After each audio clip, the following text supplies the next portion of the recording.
Olá, gente, bom dia, como estão todos? Então, hoje eu estou aqui na clínica, né? Parei também um minutinho entre um paciente e outro para estudar um pouquinho mais sobre o livro Nosso Lar, tá? Então, eu quero fazer um vídeo hoje com um conhecimento bem legal que eu adquiri aqui e eu gostaria de compartilhar com vocês. Então, todos sabem, eu sou espírita, kardecista, né? Então, este livro é uma psicografia. Chico Xavier fez uma psicografia de um espírito chamado André Luiz, que ele morreu, né, desencarnou e passou por vários estágios no plano espiritual. Então, ele vem de lá, através de Chico Xavier, nos descrever o porquê que ele passou por tanto tormento lá e o que a gente faz aqui hoje para mudar as nossas atitudes, para sermos melhores, né? Então, ao desencarnar, ao morrer, ele ficou por 8 anos em um lugar que se chama, não podemos dizer lugar, né, mas no plano espiritual, que se chama umbral, com vários conflitos mentais. Então, ele ficou lá sofrendo por causa do orgulho dele, de tudo que ele já plantou aqui na Terra de coisas ruins, que chegou lá, a consciência dele ficou falando forte naquele ali. Só que, na parte do livro que a gente está hoje, que é o capítulo 7, e o capítulo 7, ele vai falar de explicações de Lísias. Lísias foi lá para André Luiz, um enfermeiro e um amigo que cuidou dele no plano espiritual, já no estágio de hospital. Mas quando André Luiz estava no umbral, ele ficou 8 anos lá em sofrimento, até ele cansar de sofrer.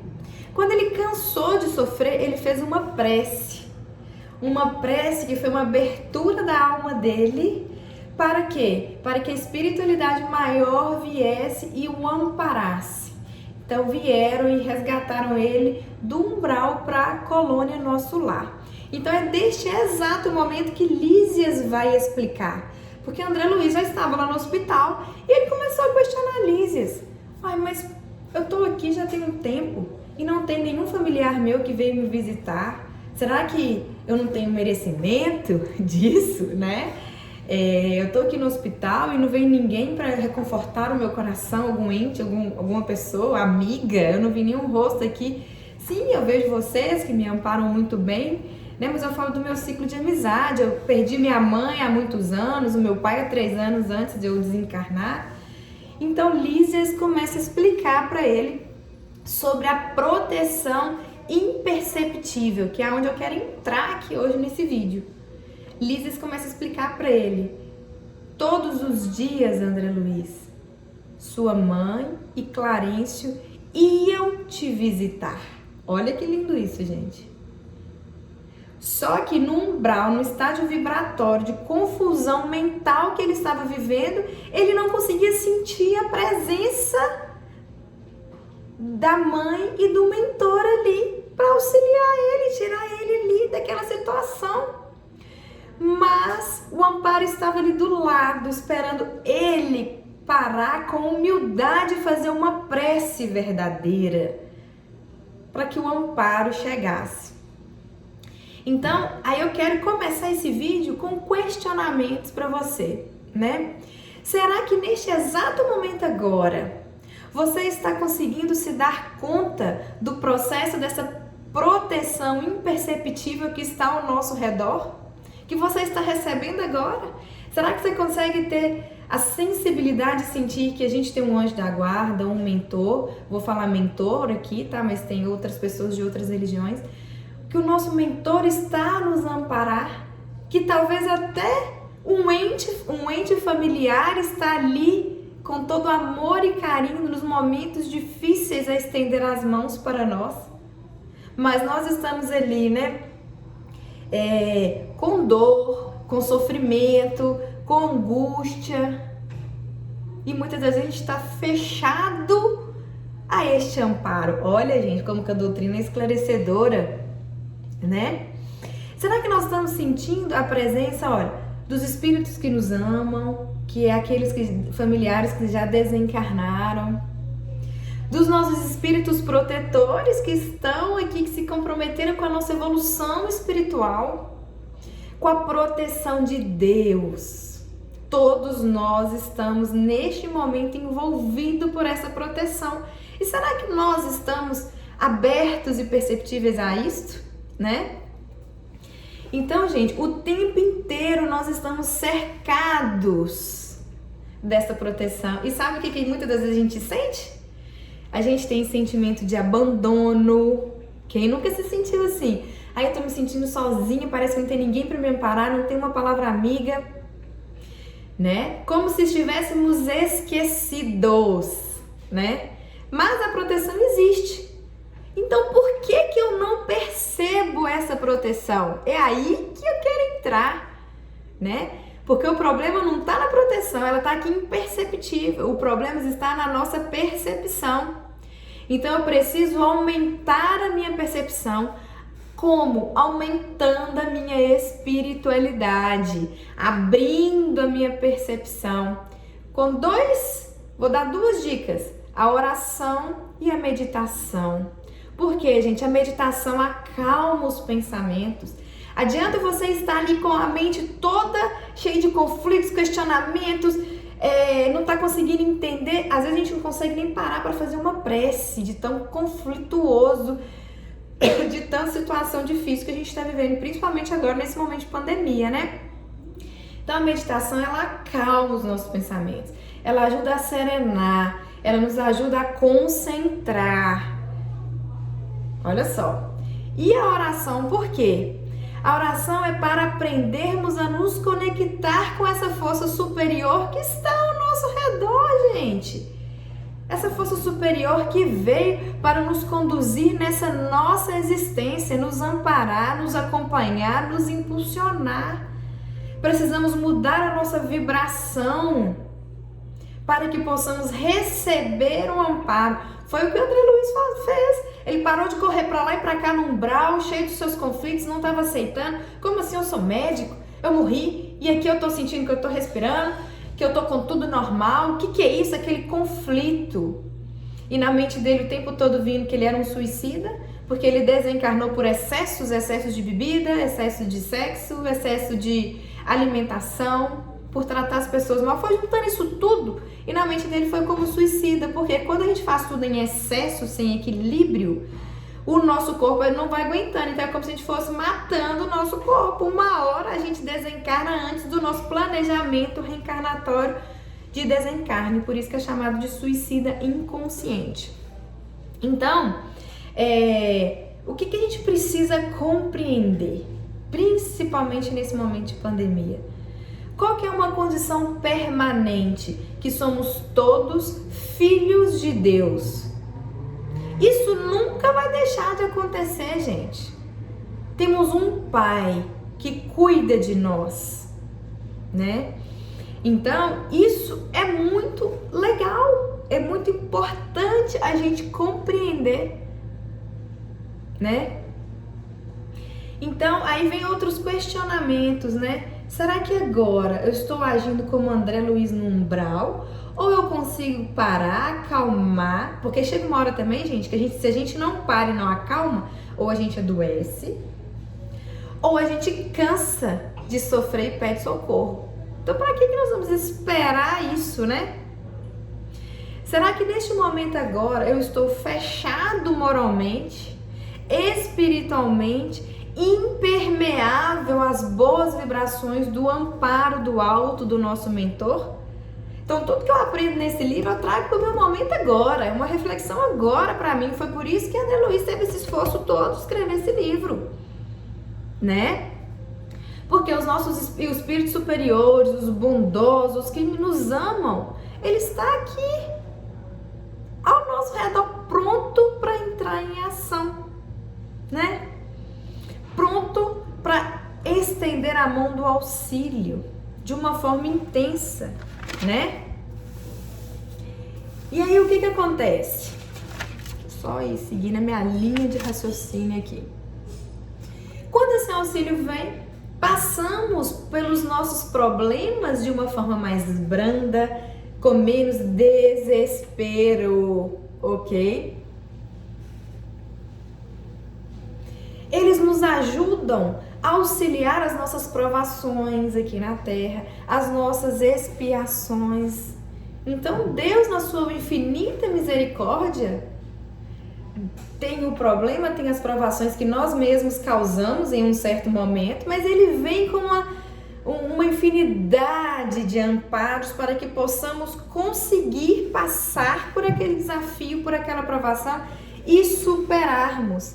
Então nós vamos trazer aqui agora para os dias de hoje, né? Nesses dias, como é que está a humanidade? Como é que está as pessoas ao meu redor? Como é que está a minha mente? Porque tem dia, gente, que a gente acorda mais ansioso, tem dia que a gente acorda mais triste, tem dia que a gente não acorda tão confiante, né? Tem dia que o nosso campo emocional não está tão bem equilibrado e isso dificulta o auxílio, né? Todo esse auxílio que estão ao nosso redor para ajudarmos a gente nas nossas decisões. Por isso que é importante serenarmos e acalmarmos. Por quê? Principalmente nesse período de pandemia, né? Que tá todo mundo, uma grande parte, né? Graças a Deus não todo mundo, tomado pelo pânico, pelo medo, pelo pavor. Então a gente acaba tomando decisões inconscientes, porque a gente não serenou nossa mente, a gente não conectou com Deus, não pediu amparo para as decisões do dia. Aí vem as nossas próprias escolhas com os nossos livre-arbítrios e o que a gente planta, a gente colhe. Por isso que a gente sofre. Se nas nossas decisões a gente conseguisse pedir a Deus intuição, erraríamos menos e sofreríamos menos, né? Principalmente quando estamos em momentos de grande sofrimento, de dor, de perda, né? Aí é que nós precisamos reforçar ainda mais a nossa confiança, reforçar ainda mais a nossa fé em Deus, nossos momentos de oração, nossos momentos de meditação, né? Para quê? Para conseguirmos este apoio, essa conexão com o nosso mentor, com o nosso guardião que está ali, que eles vão nos ajudar a nos fortalecer para passarmos por isso. Olha que interessante isso aqui, que Haroldo Dutra, um pouco disso aqui é uma explicação do Haroldo Dutra, tá, gente? Que eu vi no YouTube e eu tô passando para vocês. Haroldo Dutra deixa bem claro, os nossos mentores e os nossos anjos guardiões e os nossos espíritos familiares que vêm para nos auxiliar, eles não nos poupam da experiência. Olha que interessante. Por quê? Senão não haveria evolução. Não podemos ser poupados do ato de decidir. Por isso que temos o livre-arbítrio. Por isso que aqui a orientação é no momento, eleva o pensamento a Jesus e peça orientação nas decisões. É isso que nós precisamos estar fazendo, né? Então, olha aqui, nós não podemos, vou voltar, ser poupados do ato de decidir. Porque evolução é aprender a decidir. Olha que grande ensinamento. Evolução é aprender a decidir. Evolução é aprender a modelar as nossas emoções, a serenar a nossa mente, conseguir fazer uma prece e pedir a Deus a intuição do melhor caminho. Como aprendemos a tomar as decisões? Então aqui, ó, nós vamos aprender como? Decidindo de uma forma correta ou decidindo da forma errada. Nós vamos precisar viver a experiência. Nós vamos precisar tomar uma decisão ruim e uma decisão boa. E nós vamos precisar viver a consequência daquilo ali para a gente crescer. Só que existe uma grande diferença. Você também tem a oportunidade de crescer observando o seu redor. E já começar a detectar, opa, isso aqui não tá legal para mim. Eu não quero passar por isso. Ou, muitas das vezes, não, eu vou ter que quebrar a cara para aprender. Então, muitas das vezes, os nossos mentores, eles colocam ferramentas para que possamos direcionar as nossas decisões. Mas a gente tem o nosso livre-arbítrio, né? A gente tem o nosso livre-arbítrio de tomar as nossas decisões, né? Então, essa proteção imperceptível, eles poderiam vir e falar tudo pra gente, faz isso, aquilo outro, mas eles respeitam o nosso livre-arbítrio, respeitam a gente pedir o auxílio, olha que legal. Olha só, os amigos espirituais não podem decidir por você, não podem decidir por nós. Ninguém pode evoluir por você. É você quem vai tomar as suas decisões. Você precisa aprender a decidir, a ter discernimento. Os amigos espirituais não tomam decisão para você. Eles te respeitam. Eles te dão dicas. Eles não te dizem o que fazer. Mas eles te dão elementos para você decidir. Então, algumas, vem ou te dão os elementos para decidir, ou quem tem a oportunidade de ter um contato mais íntimo com o seu mentor, em uma casa espírita, alguma coisa assim, eles explicam as consequências, ou nem em casa espírita. Quando a gente lê, gente, a gente estuda, a gente aprende isso. Olha aqui, explicam as consequências, explicam as leis divinas, explicam o processo de decisão. Ou seja, eles te dão o subsídio, os elementos, os instrumentos para você aprender a decidir corretamente. Mas quem vai decidir é você, porque você é que vai suportar as consequências da sua decisão. Não são eles estão aqui para nos auxiliar. Por esse motivo, eles não podem decidir, No final das contas, é você quem vai ter a vivência da sua consequência, da sua decisão. E você precisa aprender a ponderar, a trabalhar com esse material todo recebido. Eu tô lendo, eu tô aprendendo, eu já sei que na hora de tomada de uma decisão, se eu tiver com conflito, se eu tiver no ímpeto da raiva, do medo, do pânico, não é a melhor decisão a tomar. Então tá aqui, nos dando um leque e ainda nos ensina a acalmar, a serenar, a orar, Porque até o auxílio tem uma ciência. Para auxiliar, a gente precisa ter sabedoria. Olha que legal. Então, por isso, eles nos dão todos esses elementos para que seja proveitoso a nossa tomada de decisão para o nosso crescimento. Então, aqui, como que nós vamos fazer isso no momento de orar, então? O momento de orar, gente, por que naquele momento André Luiz recebeu o amparo? Porque ele abriu a sua alma. Ele se aproximou de Deus. Oração, gente, não é ficar repetindo mecanicamente as coisas, não. A oração, ela tem que partir da alma. Você tem que sentir o que você está falando. Conversar com Deus, Conversando com Deus, o que estou pedindo, o que eu estou precisando, Então, muitas das vezes, eu vou aprofundar aqui, a maioria das pessoas, ela tem uma relação burocrática com Deus.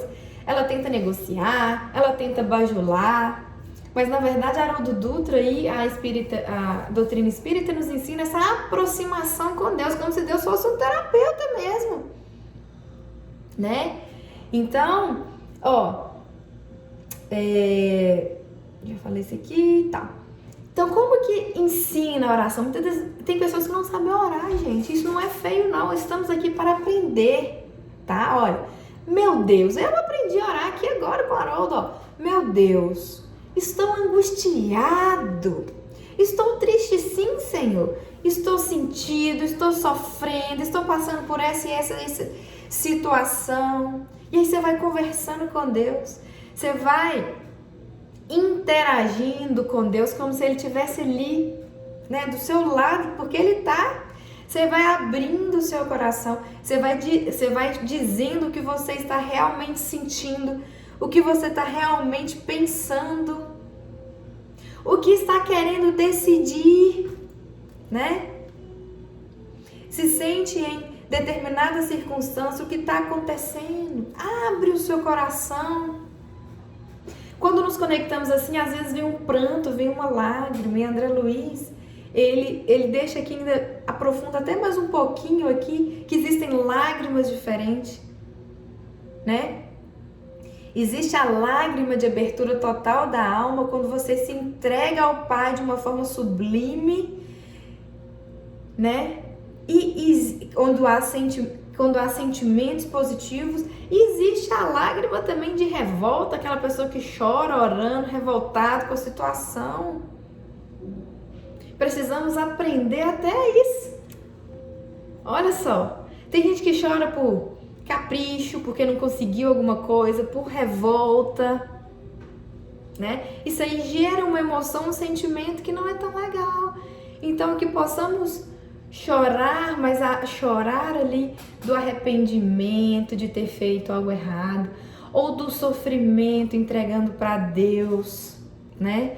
Aquelas lágrimas, podemos entregar as lágrimas para Deus, aquela lágrima assim, que entrega sensibilidade, aquela lágrima de confiança e de fé em Deus quando a gente se emociona, né?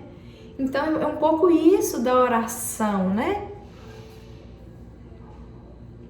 Então, André Luiz aprofunda mais um pouquinho quando ele fala que Deus não precisa das nossas orações para Ele nos amar. Ele já nos ama incondicionalmente. Isso foi outra parte linda, né? Então, precisa da gente fazer uma oração para Deus nos amar? Não, Ele já nos ama, né? A oração vai fazer com que eu me abra para receber uma melhor direção, um melhor amparo para as minhas próprias decisões, né? Então, quando você faz oração, você não faz oração para Deus, porque Deus, Ele vai continuar te amando. Você não faz para Ele te amar mais, na verdade, corrigindo, né? Você faz oração é para você mesmo. É para você... aqui, ó, você não faz a oração para mudar o amor de Deus. Você faz a oração para mudar a sua receptividade. Eu vou repetir. Você não faz oração para mudar o amor de Deus. Você faz a oração para mudar a sua receptividade. Olha, gente, isso é maravilhoso. Deus te ama infinitamente. Então, quando você ora, é para aumentar a sua receptividade para com Deus, a sua capacidade de aumentar os caminhos que levam até Deus. E não é fácil entender os caminhos de Deus, né, gente? Porque às vezes a gente ainda ora sim e ainda não é do jeito que a gente quer, porque os caminhos de Deus são de Deus. O tempo de Deus é o tempo de Deus, não é o nosso tempo. Entendeu? Então isso aí tudo também vem trazendo maturidade. O nosso tempo é um e o tempo de Deus é outro. Das tomadas de decisões, precisamos ter resignação também para aceitarmos as nossas provações no tempo de Deus. Quando você ora com a alma, o que muda em você é a sua conexão com Deus, né? Então, quando André Luiz entendeu isso, ele ainda fala que ele engoliu um choro assim, e ele falou: eu tive 8 anos no umbral, com visita da minha mãe todos os dias. E devido à minha vibração, o meu orgulho, a minha revolta, eu não conseguia entender. E aí veio a lágrima. Então, gente, que nos momentos agora que nós estamos vivendo, que possamos aumentar a nossa fé em Deus, no apoio da espiritualidade maior. Deus não permitiria que passássemos por problemas, por provações tão grandes, se não fosse para a nossa evolução moral e espiritual. Se não fosse para nos conduzir a um caminho a Deus. Que muitas das vezes a gente, no choque, ou é na dor, ou é no sofrimento, é que a gente para pedir o socorro, para conectar com Deus. Mas aqui a gente está aprendendo em todos os momentos possíveis, no nosso dia, a gente manter essa vibração. É um desafio? Não é fácil. Ninguém falou que seria fácil, mas depende do nosso esforço diário de superação, né? Então, que possamos orar para aumentar essa receptividade do auxílio do nosso mentor para conosco no nosso dia a dia, no amparo dos nossos problemas, das nossas situações, né? Então, foi isso que eu aprendi hoje, que eu vou dar num estudo hoje à noite e que eu queria compartilhar com todos vocês. Muito obrigada, que Jesus Cristo possa estar abençoando, protegendo e amparando os seus caminhos e o caminho de sua família também, tá bom? Fiquem todos com um forte abraço. Que assim seja.